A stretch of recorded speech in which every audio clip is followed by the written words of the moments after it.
ठीक है, तो हम ये स्टार्ट करते हैं। आज का जो टॉपिक है उसमें हम speed, journey time and delays के बारे में डिस्कस करने वाले हैं। So in that first we will cover introduction. Speed is one of the most important character of traffic and its measurement is a frequent necessary. देखिए, इस introduction आप लोगों ने वैसे ही पढ़ लिया होगा। ठीक है, स्पीड की क्या जरूरत है, स्पीड की यूनिट क्या है, जैसे किलोमीटर पर आवर में यहाँ पे दी हुई है, मीटर पर सेकंड में भी हम इसे यूटिलाइज करते हैं। ट्रांसपोर्टेशन में जितने न्यूमेरिकल हमने कर रहे हैं उसमें हम स्मॉल वी से सारे फॉर्मूले बनाते हैं और उसको बाद में कैपिटल वी में कन्वर्ट करते हैं with the multiply with this factor capital V. तो ये एक रिलेशन है जो आपको याद रखना है जब भी हम ट्रांसपोर्टेशन में करते हैं। यहाँ पे ट्रैफिक पे हमारे पास तीन तरीके की स्पीड्स होती हैं। एक स्पॉट स्पीड होती है, running speed and journey speed होती है। इन तीन स्पीड के हम यूजेस पढ़ेंगे। स्पॉट स्पीड वो स्पीड होती है, सपोज ये आपकी एक रोड है और यहाँ पे आपने एक इमेजिनरी लाइन ड्रॉ कर दिया या एक इमेजिनरी सेक्शन ड्रॉ कर दिया ए। इस सेक्शन पे अगर कोई व्हीकल मूव कर रहा है इस तरीके से, this is vehicle number B, this is A, तो इनकी जो वेलोसिटी होगी इस पर्टिकुलर सेक्शन पे, इस पर्टिकुलर लाइन पे जब ये इसे क्रॉस करेंगे, वो जो वेलोसिटी होगी V A and V B, उसको हम कहेंगे स्पॉट स्पीड। ठीक है, ये स्पॉट स्पीड का क्या यूजेस है ये हम आगे पढ़ेंगे। ठीक है, और जितने भी हमारे न्यूमेरिकल ट्रांसपोर्टेशन में होते हैं ज्योमेट्रिक डिजाइन को सॉल्व करने के लिए, इसकी बात कर रहा हूँ मैं। जो ये जो हमारी वेलोसिटी होती है स्पॉट स्पीड होती है। ठीक है, उसके बाद हमारी एक आती है रनिंग स्पीड। अब रनिंग स्पीड क्या होती है, जितना आपने एक रोड का स्ट्रेच है, सपोज दिस इज पॉइंट,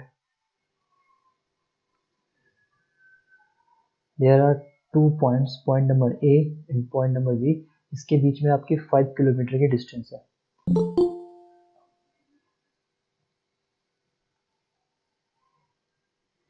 तो व्हीकल जो आपका है व्हीकल ए, ठीक है, सिमिलरली यहाँ पे एक व्हीकल है, तो रनिंग स्पीड से हमें, जब व्हीकल बी मूव कर रहा है ए से बी और व्हीकल ए मूव कर रहा है बी से ए, तो जितने लेंथ ऑफ कोर्स हमने यहाँ डिफाइन कर दिया 5 किलोमीटर। अब इनका जितना, गुड मॉर्निंग, जितना इनका रनिंग टाइम होगा, रनिंग टाइम मतलब वो टाइम जिस टाइम में व्हीकल एक्चुअल में मूव कर रहा है। ठीक है, तो रनिंग टाइम वो है जिसमें व्हीकल एक्चुअल में मूव कर रहा है। इसके बेसिस पे हम रनिंग स्पीड निकालते हैं। रनिंग स्पीड का क्या फ़ायदा होता है, इसको क्यों यूटिलाइज करते हैं, ये हम नेक्स्ट टॉपिक में पढ़ेंगे जो इसके आगे कवर होगा इंट्रोडक्शन के बाद। तो हमने ये जो रनिंग टाइम है इसका जो फॉर्मूला हमने यहाँ पे दिया है वो दिया है total journey time minus delays. अब ये जो डिलेज होते हैं ये दो तरीके के होते हैं। ये जो डिलेज दो तरीके के होते हैं, एक तो आपके फिक्स्ड होते हैं जो आपके इंटरसेक्शन पे रेड लाइट होती है उसकी वजह से होता है, और एक आपके होते हैं कंजेशन डिलेज। अब ये कंजेशन डिलेज आपके नंबर ऑफ रीजंस हो सकते हैं, नंबर ऑफ प्रोबेबिलिटीज है जिसकी वजह से हो सकते हैं। जैसे आपके कोई व्हीकल्स यहाँ पे पार्क हो जिसकी वजह से आपको जो राइट ऑफ वे है वो प्रॉपर ना मिल पाए, जो कैरेज वे की विड्थ है प्रॉपर ना मिल पाए, तो ये पार्किंग की वजह से हो सकता है। अगर यहाँ पे कोई एक्सीडेंट हुआ है तो उसकी वजह से भी आपके कंजेशन डिलेज होते हैं, या फिर आपका कोई व्हीकलर फेलियर हुआ है तो इसकी वजह से भी ये कंजेशन डिलेज होता है। तो हमारा जो कंजेशन डिलेज होते हैं ये एक तरीके से एफिशिएंसी को फाइंड आउट करने के काम आता है किसी सड़क की। ये चीज़ें हम आने वाले टाइम पे डिस्कस करेंगे और इन्हें कैसे निकालते हैं वो भी हमें डिस्कस करना है। और जो आपका ओवरऑल टाइम होता है, अगर हम ओवरऑल टाइम को ही हम क्या कहते हैं, जर्नी टाइम कहते हैं। और जो ओवरऑल टाइम है जर्नी टाइम, अगर हम उससे अपने डिस्टेंस को डिवाइड करें तो जो हमारी निकलती है जर्नी स्पीड, और ये हमारी एक्चुअल स्पीड होती है to cross this particular stretch of road. ठीक है,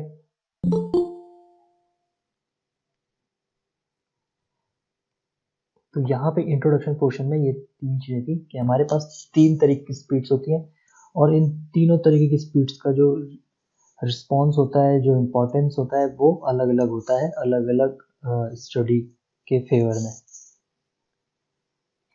एक चीज यहाँ पे इम्पोर्टेंट ये है कि स्पॉट स्पीड जो होती है वो एक पर्टिकुलर सेक्शन पे होती है और हम इसे किसी पर्टिकुलर टाइम पीरियड के लिए करते हैं। सपोज हमने यहाँ पे जो टाइम पीरियड था वो 10 AM से 11 AM तक कैलकुलेट करा, तो इस तरीके से बहुत नंबर ऑफ व्हीकल्स मूव करे होंगे इन दिस डायरेक्शन में, उन सब का अगर हम एवरेज कर ले तो उसको हम कहते हैं टाइम मीन स्पीड। ठीक है, तो ये टाइम मीन स्पीड आपको कहाँ से मिलती है? स्पॉट स्पीड से मिलती है। वेयर जर्नी स्पीड का अगर हम मीन करें, जैसे ये व्हीकल ए है, व्हीकल बी है, किस लेंथ में? एक लेंथ है जो यहाँ पे मैंने 5 किलोमीटर ली है, इसको मैं एक एल लेंथ ले लेता हूँ। कितने टाइम के लिए मैंने किया? मैंने एक इंस्टेंट ऑफ टाइम के लिए किया है, मतलब एक इंस्टेंट ऑफ टाइम के लिए, मतलब जैसे अभी टाइम हो रहा है 11:56 AM। 11:56 AM में जितने भी व्हीकल्स इसके अंदर मूव कर रहे हैं इस सेक्शन के अंदर, जितने भी व्हीकल्स इस डायरेक्शन में और इस डायरेक्शन में, अगर मैं उन व्हीकल्स के करस्पॉन्डिंग वेलोसिटीज का एवरेज ले लूँ या उनको सम करूँ और divide by number of vehicles करूँ, वो जो एवरेज होगा, वो जो मीन होगा, उस मीन को हम कहेंगे स्पेस मीन वेलोसिटी या स्पेस मीन स्पीड। ठीक है, तो ये यहाँ पे यही बताना चाह रहा है कि time mean speed average of the speed measure at one point in space over a period of time. ठीक है, यहाँ पे हमें टाइम पीरियड पता होना चाहिए टाइम मीन स्पीड के लिए। It is the average of number of spot speed, तो ये रिलेटेड है स्पॉट स्पीड से जो कि हम डिस्कस कर चुके हैं। Where space mean speed is the average of speed measurement at instant of time over a space, जो कि हमें जर्नी स्पीड से पता चल सकता है। जर्नी स्पीड, इंडिविजुअल व्हीकल की जर्नी स्पीड को हम सम करें और उसके बाद नंबर ऑफ व्हीकल से डिवाइड करें तो हमें स्पेस मीन स्पीड मिलेगा। अब यहाँ पे सेकंड जो टॉपिक है 3.2 वो है use of speed journey time and delays study. अब इनके यूजेस क्या होते हैं? जर्नी टाइम का, डिलेज का एंड स्पीड का। स्पीड भी आपकी 3 तरीके की स्पीड होती है। तो सबसे पहले हम स्पॉट स्पीड की बात करें तो जो पहला पॉइंट है वो रिलेटेड है आपके ज्योमेट्रिक डिजाइन से। ठीक है, अब ज्योमेट्रिक डिजाइन में आप लोगों ने जितने फॉर्मूले अभी तक ट्रांसपोर्टेशन में पढ़े थे रिलेटेड टू, वो सारे के सारे आप स्पॉट स्पीड से कैलकुलेट कर रहे होते हैं, जैसे कि SSD, OSD, ठीक है, ISD, सुपर एलिवेशन। तो यहाँ पे दिया भी होगा, for example horizontal curvature, vertical profile में आप सैग कर्व, वैली कर्व की जो डिस्टेंस होती है उसको फाइंड आउट करते हैं। हॉरिजॉन्टल कर्वेचर में आप ट्रांजिशन लेंथ को फाइंड आउट करते हैं, ट्रांजिशन लेंथ के 3 फॉर्मूले होते हैं, उसको फाइंड आउट करते हैं। साइड डिस्टेंस में आपकी 3 तरीके की साइड डिस्टेंस होती है, SSD, OSD, ISD। फिर आपका सुपर एलिवेशन है। सुपर एलिवेशन का फॉर्मूला आप लोगों को पता ही होगा, E+F=V²/GR। तो ये सब में आपका ज्योमेट्रिक डिजाइन में स्पॉट स्पीड की वैल्यू यूज होती है। नेक्स्ट जो इसका यूज होता है फॉर रेगुलेशन एंड कंट्रोल। ठीक है, regulation and control of traffic operation, spot speed are used. ठीक है, और साथ में ये यूज होती है सेफ स्पीड लिमिट के लिए। आपको किसी पर्टिकुलर सेक्शन की, सपोज मैं यहाँ पे एक A to B मूव कर रहा हूँ and then I have to move B to C, after that there is another road stretch C to D। So ये 3 जो मैंने कलर्स यहाँ पे ड्रॉ किए हैं रोड नेटवर्क्स के, इन रोड नेटवर्क्स में जो स्पीड रेगुलेशंस होंगे वो डिफरेंट होंगे। जो स्पीड रेगुलेशन होंगे वो बेस्ड होंगे कैरिजवे की विड्थ पे, ट्रैफिक कंडीशन पे and the importance of this particular road. ये जो रोड है A to B B to C and C to D. ये इसका इम्पोर्टेंस क्या है उस पर्टिकुलर सिटी पे, उस पर्टिकुलर लैंड पे, उसके बेसिस पे यहाँ पे हमें क्या करना पड़ता है, स्पीड लिमिट को डिफाइन करना पड़ता है। और ये स्पीड लिमिट यूज होती है रेगुलेशन के लिए, ठीक है, जो ट्रैफिक पुलिस वाले के द्वारा एडमिन की जाती है, एनफोर्स की जाती है, उस चीज़ में ये यूज होती है रेगुलेशन एंड कंट्रोल के लिए। और साथ में इन स्पॉट स्पीड के बेसिस पे हम ट्रैफिक सिग्नल्स को डिज़ाइन करते हैं और उनकी लोकेशन एंड साइज को भी आइडेंटिफाई करते हैं। अगर आपकी स्पीड ज़्यादा होगी, as you know, road user behaviour में आप लोगों ने पढ़ा था कि अगर आपकी स्पीड ज़्यादा होगी, व्हीकल की स्पीड ज़्यादा होगी, तो पेरिफेरल रीजन का जो एंगल होता है वो क्या होता है, डिक्रीज होना शुरू हो जाता है। पेरिफेरल रीजन आपका श्रिंक होना शुरू हो जाता है आई का। इसकी वजह से आपको जो इंटेंसिटी ऑफ लाइट है या आपके जो डिटेलिंग ऑफ ऑब्जेक्ट है वो आप नहीं कर पाओगे, जिसकी वजह से आप एक्सीडेंट केसेस में इन्वॉल्व हो सकते हो। तो इन चीज़ों को अवॉइड करने के लिए, इन चीज़ों को रेगुलेट करने के लिए हमें स्पॉट स्पीड की जरूरत पड़ती है। थर्ड जो यूज़ है, that is used for accident के साथ कंपैरिजन करना। इस थर्ड यूज में हम ये फाइंड आउट करते हैं कि क्या स्पीड का एक्सीडेंट से साथ कोई रिलेशन है या नहीं, या एक्सीडेंट का रिलेशन किसी अदर पैरामीटर्स के साथ है हाईवे के। तो यहाँ पे हम इनके रिलेशंस को फाइंड आउट करना की कोशिश करते हैं, identify any relation between speed and accident. तो स्पॉट स्पीड की हमें यहाँ पे जरूरत होती है। फोर्थ पॉइंट, जब आप कोई इम्प्लीमेंट करते हैं रोड के ऊपर, कोई स्कीम आप इम्प्लीमेंट करते हैं रोड के ऊपर, तो वो स्कीम का इम्पैक्ट कितना हुआ है उस सड़क पे बिफोर एंड आफ्टर, उसको चेक करने के लिए आप स्पॉट स्पीड की स्टडी करते हो। तो ये आपका फोर्थ पॉइंट था। फिफ्थ पॉइंट पे अगर हम मूव करें, ये आपकी कंजेशन प्रॉब्लम को भी सॉल्व करने में हेल्प करता है। जब भी आपकी किसी रोड नेटवर्क में, सपोज सी से डी, ये जो रेड वाला है, इस पे आपकी कंजेशन प्रॉब्लम है, तो ये जो कंजेशन प्रॉब्लम है सड़क पे, ये किसकी वजह से है, कैसे है, इसके लिए जो हमें डेटा, जो हमें इनपुट की जरूरत होगी, वो जो इनपुट डेटा होगा हमारे पास, वो हमारा स्पॉट स्पीड होगा, ठीक है। तो इससे हम इसकी कैपेसिटी को भी फाइंड आउट करते हैं, क्योंकि आप लोगों ने कैपेसिटी और फ्लो के बीच में एक रिलेशन पढ़ा होगा, जो कि क्या होता है आपका, कैपेसिटी का मतलब होता है व्हीकल पर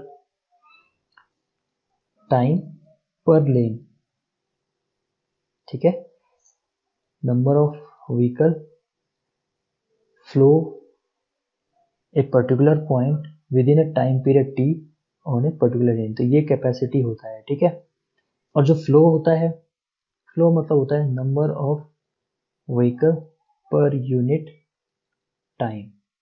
तो यहाँ पे लेन नहीं आती है फ्लो में, बट कैपेसिटी में लेन आती है, इसीलिए कैपेसिटी हम ये कहते हैं, capacity is a maximum flow, maximum flow that can be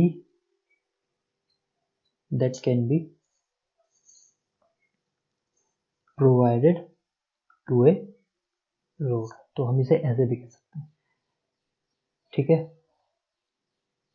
तो ये रहा आपका ये वाला कंसेप्ट। और जो फ्लो होता है वो हमारा होता है वेलोसिटी इनटू डेंसिटी।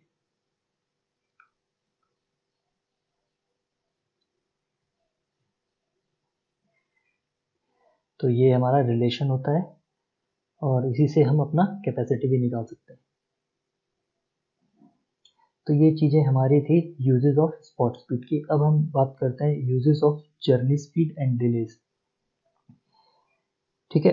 अगर हमें डिलेज पता हो, देखिए ये दोनों हमने क्यों यूज करे यहाँ पे, ये दोनों एक दूसरे के ऊपर डिपेंड करते हैं। देखिए जर्नी स्पीड का जो फॉर्मूला था,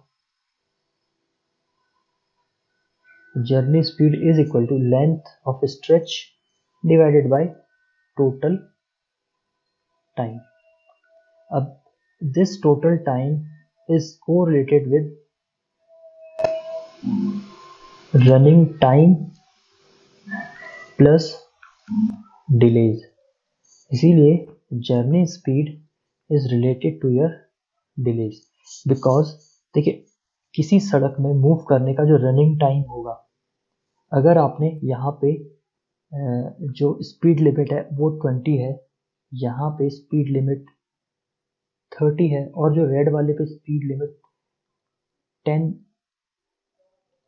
मीटर पर सेकेंड, सारी यूनिट मीटर पर सेकेंड है, तो आपका जो रनिंग टाइम होगा वो तो फिक्स्ड होगा ए से बी मूव करने में, ठीक है, क्योंकि रनिंग टाइम तो फिक्स्ड होगा, क्योंकि आप क्या करोगे, इसकी अपर लिमिट के साथ ही तो मूव कर सकते हो जो कि आपकी एनफोर्स्ड करी गई है इस पर्टिकुलर सेक्शन पे, तो रनिंग टाइम तो फिक्स्ड होगा।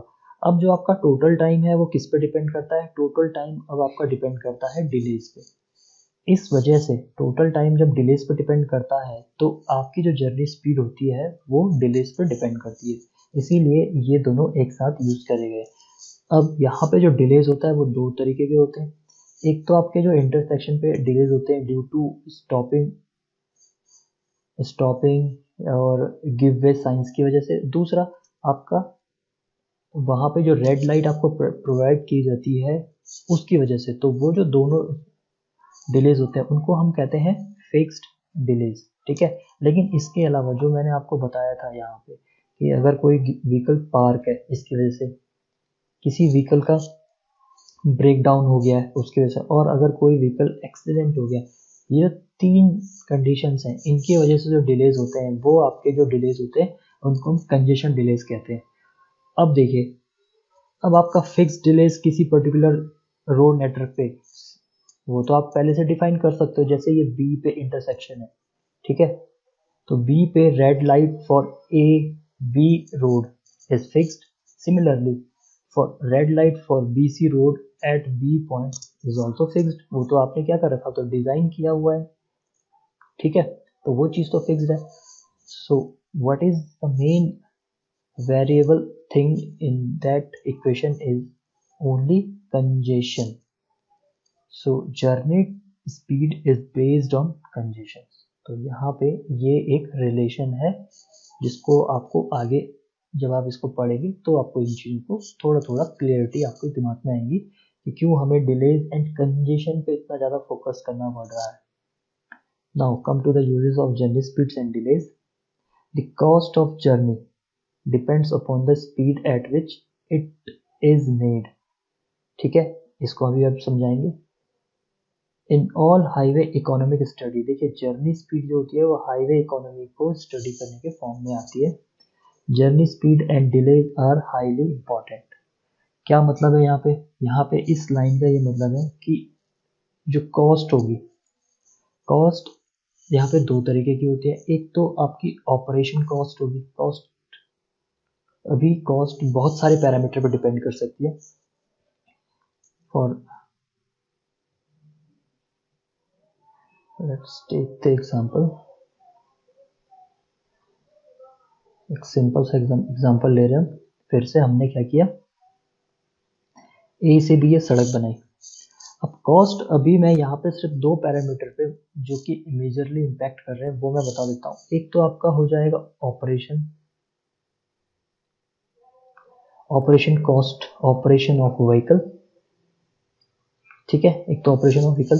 दूसरा जो आता है यहाँ पे आपका ट्रेवल टाइम की वजह से, जो आपका इंपॉर्टेंस है टाइम में, जैसे आपके पास जो टाइम ड्यूरेशन है to move from point A to point B वो इम्पॉर्टेंट है, ठीक है, तो इस पे आपका कॉस्ट डिपेंड करता है। अगर व्हीकल का ऑपरेशन कॉस्ट हाई होगा, if the vehicle operation cost is high, then the economic losses will be high, economic losses high होंगे, जिसकी वजह से जो इकोनॉमिक बेनिफिट होगा इस पर्टिकुलर सेक्शन ए बी का वो क्या हो जाएगा, रिड्यूस हो जाएगा। If the travel time is high, then the effective time for working for a person will be reduced, hence the economy will be reduced. So these are the two major parameters, although there are different more parameter for cost optimization, but these are the two major parameters for traffic analysis. अब देखिए, ये तो सिर्फ अभी मैंने एक सड़क की बात करी। अब now compare this cost with another road network in which 20 meter per second is the speed limit for first road AB, 30 meter per second speed limit for road BC and CD के लिए जो speed limit है वो 10 meter per second given है. So now you can calculate that if the speed is high, so the travel time will be reduced. If the travel time reduced, then economy will be increased. Similarly, in this case, if I assume that the length of three networks, all the three networks is same, तो इसकी जो length है वो भी L है, इसकी भी जो लेंथ है वो भी L है, और इसकी भी जो लेंथ है वो भी L किलोमीटर है. तो इस केस में आपको क्लियरली दिख रहा है कि जो स्पीड है वो यहाँ पे ज़्यादा है, तो यहाँ पे जो ट्रेवल टाइम होगा वो डिक्रीज होगा. अब ये जो ट्रेवल टाइम है ये कौन सा टाइम है? ये है आपका जर्नी टाइम. और ये जो स्पीड है ये कौन सी स्पीड है? ये है आपकी स्पॉट स्पीड है तो ये स्पॉट स्पीड, लेकिन ये जर्नी टाइम, आपका टोटल टाइम जो लगा है यहाँ से मूव करने में वो आपका जर्नी टाइम हो जाएगा. तो इस वजह से journey speed and delays are more important to find the economic study of any road networks. और ये रोड नेटवर्क्स को ही हमने यहाँ पे कन्वर्ट कर दिया है बिग हाईवेज पे.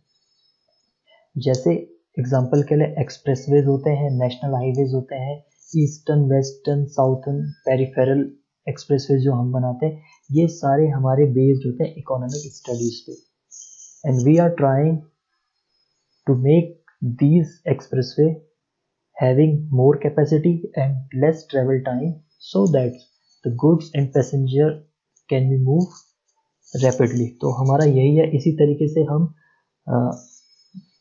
फ्राइट कॉरिडोर बनाते हैं. फ्राइट कॉरिडोर में हम लोगों को जो ट्रेन्स होती हैं उनको एक अलग ट्रैक्स देते हैं जिसके थ्रू वो गुड्स को ट्रांसफर कर सके इन मिनिमम ट्रेवल टाइम. जो नेक्स्ट पॉइंट है वो है आपका second point, journey time study on a road network in a town are useful to evaluate congestions, capacity, level of service, okay, and need of improvement. जब हम सर्वे करेंगे तो surveys, कौन सा सर्वे? जर्नी टाइम का सर्वे, जर्नी स्पीड का सर्वे, और delays को कैसे कैलकुलेट करते हैं वो जब हम आगे आएंगे टॉपिक में वो पढ़ेंगे. उनके बेसिस पे हम कंजेशन, कैपेसिटीज किसी पर्टिकुलर हाईवे की फाइंड आउट कर सकते हैं, और वो जो लेवल प्रोवाइड कर रहा है उस करंट सिचुएशन में वो भी फाइंड आउट कर सकते हैं. आप लोगों को पता होगा there are 6 types of level of serviceability. कुछ इस तरीके से ग्राफ होता है इनका, ABCDEF करके. अगर प्रेजेंट ये यहाँ पे हमारा क्या होता है, वॉल्यूम टू कैपेसिटी रेशियो होता है, और एक पे हमारा वॉल्यूम टू कैपेसिटी रेशियो कुछ इस तरीके से होता है. ये अगर हमारा particular road network level of serviceability poor provide करता है, पुअर हम तब बोलते हैं जब हमारी लेवल ऑफ सर्विसिबिलिटी F होती है, उस केस में हमें क्या करना पड़ता है? इम्प्रूवमेंट करना होता है उस पर्टिकुलर रोड नेटवर्क को. उसको इम्प्रूवमेंट करने के लिए हम वहाँ पे कुछ एनफोर्समेंट करते हैं, ट्रैफिक मैनेजमेंट करते हैं, या फिर प्रोवाइड करते हैं अपने ट्रैफिक कंट्रोल्स डिवाइस. ठीक है, तो यहाँ पे जो आपका होता है ये आपका वेलोसिटी होता है, वेलोसिटी, और यहाँ पे वॉल्यूम टू कैपेसिटी रेशियो होता है. ठीक है, एक्स एक्सिस पे volume to capacity ratio X axis पे होता है, और साथ में इसमें एक और चीज होता है वो होता है वॉल्यूम,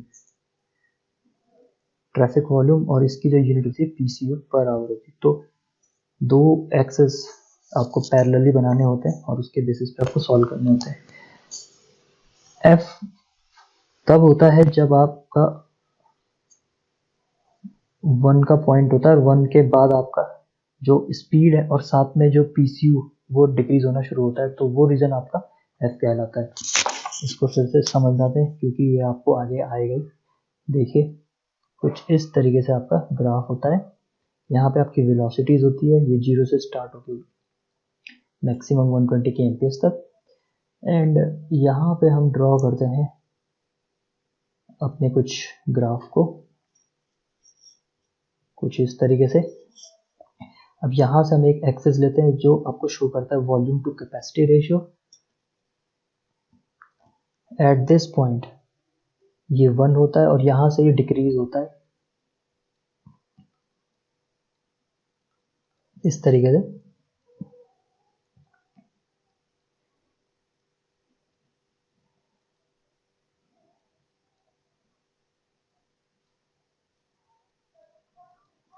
ठीक है, और यहाँ पे आपका होता है traffic count PCU per hour. तो ई वाले केस में, ई वाला केस आपका क्या होता है, यहाँ पे आपकी स्पीड रिड्यूस होती है और साथ में आपका जो मैक्सिमम कैपेसिटी है रोड की वो नियर टू, जो वॉल्यूम है वो नियर टू कैपेसिटी के बराबर हो जाता है, इसीलिए जो रेशियो होता है वो 1 होता है। लेकिन उसके बाद अगर आप उसमें और एक्स्ट्रा व्हीकल डाल दोगे सो कैपेसिटी की देखो आपका ये क्या होगा, ये तो आपका व्हीकल का जो फ्लो होगा वो हो नहीं पाएगा, कैपेसिटी से ज़्यादा आपने व्हीकल डाल दिया, उसकी वजह से क्या होगा, वेलोसिटी विल डिक्रीज। और एक वक्त ऐसा आएगा जहाँ पे वेलोसिटी बिल्कुल डिक्रीज हो जाएगी। जैसी वेलोसिटी डिक्रीज होगी तो जो फ्लो होगा वो भी डिक्रीज होना शुरू हो जाएगा, फ्लो डिक्रीज होना शुरू हो जाएगा। तो ये जो रीजन हो जाएगा इसको हम कह सकते हैं कि इस रीजन में कंजेशन होना शुरू हो रहा है एफ वाली में। तो अगर ये जो एफ सर्विसिबिलिटी है अगर ये बहुत ज़्यादा टाइम तक पर्टिकुलर रोड नेटवर्क शो कर रहा है तो हमें उसको इम्प्रूव करना पड़ता है। ठीक है, तो ये यहाँ पे कंसेप्ट था लेवल ऑफ सर्विसिबिलिटी का related to journey time study. Third जो पॉइंट है, in transportation planning study the determination of the travel time is necessary for carrying out the trip assignment. Trip assignment also travel time and delays are some of the factor affecting the model choice. Sometime आपको ये जो road networks है, अभी आपके पास जो option था वो A से B, B से C और C से D मूव करने का था। अगर मैं आपको बोलूँ कि आपके पास एक और ऑप्शन है जैसे आप डायरेक्टली जा सकते हो D पे, तो ये आपके पास सेकंड चॉइस है। द थर्ड चॉइस ये है कि आप बिल्कुल एक इस वाले रूट से जा सकते हो A से D। So in this case आपके पास क्या थे, आपके पास कितने ऑप्शंस आ गए, first option, second option and third option. ठीक है, तो ये आपके पास 3 मॉडल है। 3 मॉडल में आपके जो मूवमेंट का तरीका है वो ये है। अब ये जो मूवमेंट का तरीका है ये किसी ना किसी मॉडल पे बेस्ड होगा। मॉडल क्या होता है, एक सिस्टम होता है, system is a set of inputs and outputs parameter. ठीक है, तो ये जो मॉडल है इसमें आपने इनपुट्स दिए और ये आपको आउटपुट देगा।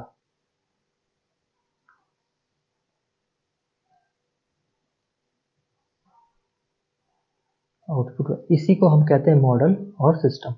इस मॉडल को चेक करने के लिए, इसकी वैलिडिटी को चेक करने के लिए, उसको कैलिब्रेट करने के लिए you need to study your journey time and delays. ठीक है, जिस मॉडल में डिलेज मिनिमम मिलेंगे, देखिए आप इन 3 में से कौन सा वाला रूट चूज करेंगे, इन 3 में से आप वो रूट चूज करेंगे जिसमें आपको डिलेज कम मिलेंगे, क्योंकि after all ultimately your journey time is based on your delays. Okay, तो वो हम पहले कवर कर चुके हैं। यहाँ पे जर्नी स्पीड जो होगी वो जर्नी टाइम पे डिपेंड होगी, जर्नी टाइम को हमने टोटल टाइम का है और वो डिलेज पे डिपेंड है, और जो डिलेज होता है वो कंजेशन पे डिपेंड है। अब जिस मॉडल में, जिस रूट में आपको 3, 2, 1 में से किसी में भी जिसमें आपको कंजेशन कम मिलेंगे आप उसको मूव करेंगे इररिस्पेक्टिव ऑफ ऑपरेशन कॉस्ट। आपको भले ही उस चीज़ के लिए ज़्यादा पे करना पड़े बट आप वहाँ जाएंगे। इसी बेसिस पे आपके क्या होते हैं, टोल टैक्स भी डिज़ाइन करे जाते हैं कि आप कितना टोल टैक्स प्रोवाइड कर सकते हो उस पर्टिकुलर लोकेशन में मूव करने के लिए। फोर्थ पॉइंट है before and after studies pertaining to journey time and useful for assessing the effectiveness। देखिए बिफोर एंड आफ्टर का कंसेप्ट यहाँ पे भी आया है। फिफ्थ पॉइंट है delays at intersection provide data for design installation of the appropriate जो delays अगर हम इंटरसेक्शन पे निकालते हैं उनको हम कहते हैं फिक्स्ड डिलेज, और उनके बेसिस पे हम इंटरसेक्शन डिज़ाइन करते हैं और साथ में जो ट्रैफिक कंट्रोल्स डिवाइस है उनको भी इंस्टॉल करते हैं। तो ये थे आपके डिलेज एंड जर्नी टाइम के यूजेस। अब हम मूव कर रहे हैं नेक्स्ट 3.3 पे, जो कि है method for measuring spot speed. तो 3 तरीके से हम स्पॉट स्पीड को मेजर करते हैं। पहला तो ये है कि आप एक स्ट्रेच ले लीजिए, उसमें जो व्हीकल एंटर कर रहा है और जो एग्जिट कर रहा है उनका टाइम नोट कर लीजिए। टाइम डिफरेंस नोट करने के बाद आपने क्या किया, उस लेंथ से डिवाइड किया तो आपको स्पॉट स्पीड मिल जाएगी। तो ये तो आपको पता चल जाएगा एकदम से। दूसरा यह है कि आप रडार बेस्ड यूज करिए। एक इक्विपमेंट ये होता है जिसमें रडार बेस्ड होता है जो डॉपलर इफेक्ट पे वर्क करता है और वो ऑटोमेटिकली आपकी स्पॉट स्पीड फाइंड आउट कर लेगा। एंड जो थर्ड होता है वो फोटोग्राफिकल मेथड होता है, जिसमें आपके 2 तरीके होते हैं। एक लॉन्ग बेस, जिसमें आपको जो डिस्टेंस है सड़क पे वो ए से बी की जो डिस्टेंस है वो हायर मीटर में लेनी पड़ती है। And another one is short based. Short base में ये डिस्टेंस है आपको 2 मीटर के आसपास लेनी पड़ती है। ठीक है, बाकी आपने ए एंड बी पे क्या करना है, फोटोग्राफिक करनी है या वीडियोग्राफी करनी है। तो यही चीज़ें हमने डिस्कस करी थी लास्ट टाइम भी with the help of PPT, और यहाँ पे ये इन चीज़ों के बारे में थोड़ा सा इलेबरेट करके दिया हुआ है। जैसे शॉर्ट बेस में 3 टाइप के मेथड है, direct timing procedure, enoscope and pressure contactive. ठीक है, और शॉर्ट टाइम में मैंने बता दिया कि शॉर्ट जो बेस मेथड होता है उसमें जो लेंथ होती है वो 2 मीटर से नीचे की होती है। तो मैं आपको इसको जल्दी जल्दी बता देता हूँ। देखो डायरेक्ट टाइम में क्या करना पड़ता है, आपने ये रोड है, यहाँ पे एक ऑब्जर्वर होता है, यहाँ पे एक ऑब्जर्वर होगा ए एंड बी। अभी आप नेक्स्ट आने वाले टेबल में देखेंगे जो लॉन्ग बेस होता है इसकी लेंथ कितनी होनी चाहिए, and it is depend on the speed of vehicle. तो जो ए पे ऑब्जर्वर होगा वो इशारा करेगा बी ऑब्जर्वर को स्टॉप वॉच स्टार्ट करने का, क्योंकि जैसे कोई व्हीकल मूव करेगा it will indicate to observer of B point to start his stop watch. Stop watch जैसे स्टार्ट हो जाएगी, अब ये जो व्हीकल्स है जैसे ही ये इसको क्रॉस करेगा बी ऑब्जर्वर को, then it is stop his stop watch. तो उससे क्या हो जाएगा, स्टॉप वॉच के टाइमिंग से और ये जो डिस्टेंस एल डिस्टेंस है इससे आप स्पॉट स्पीड निकाल सकते हो। ठीक है, तो ये है डायरेक्ट टाइमिंग प्रोसीजर। लेकिन इसमें नुकसान क्या है, जो ये ऑब्जर्वर है, देखिए यहाँ पे 2 ऑब्जर्वर यूज कर रहे हैं, तो दोनों ऑब्जर्वर के रिएक्शन टाइम एक कंस्टेंट होता है जिसकी वजह से जो एफिशिएंसी होती है वो डिक्रीज हो सकती है। तो ये मेन डिसएडवांटेजेस है। दूसरा डिसएडवांटेज ये है कि ये जो 2 ऑब्जर्वर है these are the human person, और human can not calculate more than 2 hour for this particular survey. वो 2 घंटे से ज़्यादा इस सर्वे को कंडक्ट नहीं कर पाएगा क्योंकि वो टायर्ड हो जाएगा। तो एक ये प्रॉब्लम है कि हम सिर्फ 2 घंटे से नीचे नीचे का सर्वे इसमें कर सकते हैं। ठीक है, कि 2 पर्सन की थ्योरी को हटाने के लिए हमें क्या करना पड़ा, एनोस्कोप यूज करना पड़ा। अब एनोस्कोप्स में हम क्या करते हैं, एनोस्कोप में हमने ए पोजीशन पे इस तरीके का एक मिरर फिक्स कर दिया। ठीक है, ये मिरर 45 डिग्री पे है। अगर कोई vehicle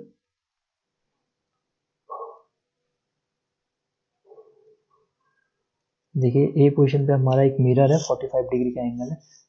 if any vehicle enter this line it will show to the observer which is located at B point. अब यहाँ पे ऑब्जर्वर एक सिंगल ऑब्जर्वर है, तो उसने एनोस्कोप में देखा, उसने अपना स्टॉप वॉच स्टार्ट कर दिया। जैसे ही वो फिर ऑब्जर्वर को यहाँ पे दिखाई देगा बी पॉइंट पे व्हीकल ए, वैसे ही वो अपना स्टॉप वॉच को बंद कर देगा, टाइम डिफरेंस निकालेगा। लेंथ आपको गिवन है ऑलरेडी, आपने पता है ये लेंथ लॉन्ग बेस है, उसके बेसिस पे वो इसको फाइंड आउट कर लेगा। अब यहाँ पे क्या फायदा है, यहाँ पे फायदा ये है, देखो 2 घंटे तक 2 आवर्स तक जो सर्वे का कंस्टेंट है वो यहाँ पे भी एप्लीकेबल है 2 आवर्स का, बट यहाँ पे जो रिएक्शन टाइम है वो एलिमिनेट हो गया। दूसरा यहाँ पे क्या था, पैरेलैक्स था इस पर्सन का, ऑब्जर्वर ए का इस व्हीकल को देखने में, जो पैरेलक्स है, जो देखने में जो पैरेलक्स होता है वो डिफरेंट है as compare to the parallax effect of observer B at point B.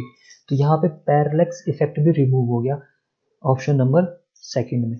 ठीक है, अगर दोनों तरफ का पैरेलक्स हटाना है, लेकिन यहाँ पे थोड़ा सा एक बायसनेस हो जाता है कि यहाँ वाला व्हीकल्स तो वो इतने डिस्टेंस से देख रहा है और जब यहाँ पे व्हीकल जा रहा है वो उसको अपने पैरेलक्स से देख रहा है, तो यहाँ पे भी पैरेलक्स इंक्लूड है। इस पैरेलक्स को टोटली रिमूव करने के लिए हम यूज करते हैं double enoscope method. In this double enoscope method, ये आपका ए पॉइंट है, ये आपका बी पॉइंट है, बी पॉइंट पे भी आपने एनोस्कोप प्रोवाइड करा, ए पॉइंट पे भी आपने एनोस्कोप प्रोवाइड किया। ऑब्जर्वर जो होगा, observer will be at the mid section. ठीक है, तो यहाँ से आपकी व्हीकल की लाइट आएगी, व्हीकल ए जैसी यहाँ पे एंटर करेगा, ऑब्जर्वर को पता चलेगा, it will start his stop watch. When it cross the B point और enter the B location, again the vision or the reading will go to the observer with the help of anoscope. Stopwatch will be stopped. तो यहाँ पे time difference निकल जाएगा। अब यहाँ पे पैरेलक्स remove कर दिया गया है क्योंकि ये जो डिस्टेंस है वो L/2 है, यहाँ से यहाँ तक टोटल डिस्टेंस जो होगी वो L होगी। तो इस तरीके के जो मेथड होते हैं इसको हम कहते हैं एनोस्कोप, और ये यहाँ पे दिया गया है। नेक्स्ट थर्ड तरीका होता है प्रेशर कॉन्टैक्ट ट्यूब। अब प्रेशर कॉन्टैक्ट ट्यूब में ऑब्जर्वर को देखना ही नहीं पड़ता है, आप के पास न्यूमेटिक ट्यूब्स होती हैं कुछ इस तरीके से, आप उसको सड़क में बिछा देते हो ए लोकेशन पे, and similarly at B location में जैसे ही कोई एक्सल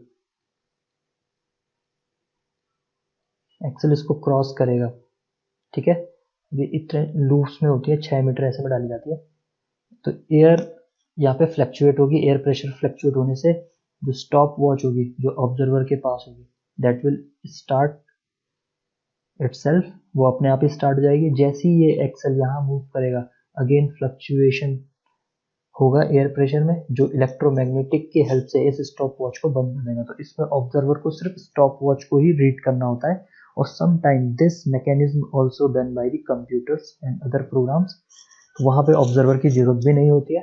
तो उस तरीके के मेथड को हम कहते हैं प्रेशर कॉन्टैक्ट ट्यूब। ये इसमें हमने क्या कर दिया, इसमें हमने ऑब्जर्वर का जो 2 आवर्स का काम करने का टायर्डनेस था उसको रिमूव कर दिया, पैरेलक्स टोटली रिमूव कर दिया। ठीक है, बस इसका डिसएडवांटेज ये है कि जो व्हीकल है, जो व्हीकल आ रहा है इस वाली डायरेक्शन में या यहाँ से, उसको ये प्रेशर कॉन्टैक्ट ट्यूब दिखाई देती है, तो इसकी वजह से उसका जो बिहेवियर होता है वो चेंज हो जाता है, may be it reduce his speeds. तो हमें जो डेटा है वो बाइस्ड डेटा मिलता है। ठीक है, बट जो अगर हम पहले के 2 मेथड जो थे हमारे, direct timing procedure and enoscopic method, इसमें हमारा अनबाइस्ड डेटा मिलता है। तो this is the all about the theory of spot speed calculation. ये टेबल है, टेबल 3.1। यहाँ पे देख लीजिए, आपको लॉन्ग बेस के बारे में बताया गया है कि कितना होना चाहिए, 40 किलोमीटर तक 27 मीटर के आसपास, उसके बाद 54 up to 65 kmph. When the speed is more than 65 kmph, the length of stretch is equal to 81 meter. For short based 2 meter is sufficient. तो ये सारा इस चीज में दिया हुआ था। एनोस्कोप हमने पढ़ लिया है, डबल एनोस्कोप ऑब्जर्वेशन भी हमने पढ़ लिया है, प्रेशर कॉन्टैक्ट ट्यूब भी हमने पढ़ लिया है, शॉर्ट बेस भी हमने पढ़ लिया है। सारी वही चीजें हैं, बस 2 मीटर के स्ट्रेच में करना है। ठीक है, और ये रडार बेस्ड भी हमने पढ़ लिया है, it is based on Doppler principle, जहाँ पे अगर आप किसी मूविंग ऑब्जेक्ट पे एक फ्रीक्वेंसी, रेडियो वेव की फ्रीक्वेंसी क्रिएट करेंगे, तो इसके द्वारा जो रिसीव हुई है उसमें जो चेंजेस होगा फ्रीक्वेंसी में, रेडियो फ्रीक्वेंसी में, उसके बेसिस पे हम इसकी स्पीड को कैलकुलेट करते हैं, व्हीकल की स्पीड को। ठीक है, ये है आपका ट्रांसमीटर, ये आपका रिसीवर है। तो इस तरीके से ये आपका व्हीकल, तो ये डॉपलर इफेक्ट होता है।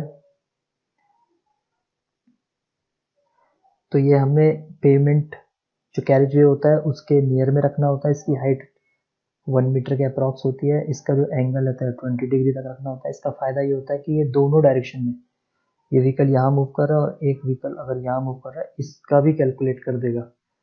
तो इसमें हमें दोनों स्ट्रीम में फ्लो होने वाले व्हीकल्स की स्पॉट स्पीड पता चल जाती है रडार स्पीडोमीटर में। ठीक है, और जो लास्ट वन है वो फोटोग्रामेटिकल है, ये वीडियोग्राफिक है। इसमें आप क्या करते हो, टाइम लैप्स के फॉर्म में, and the stretch which is marked on road. ठीक है,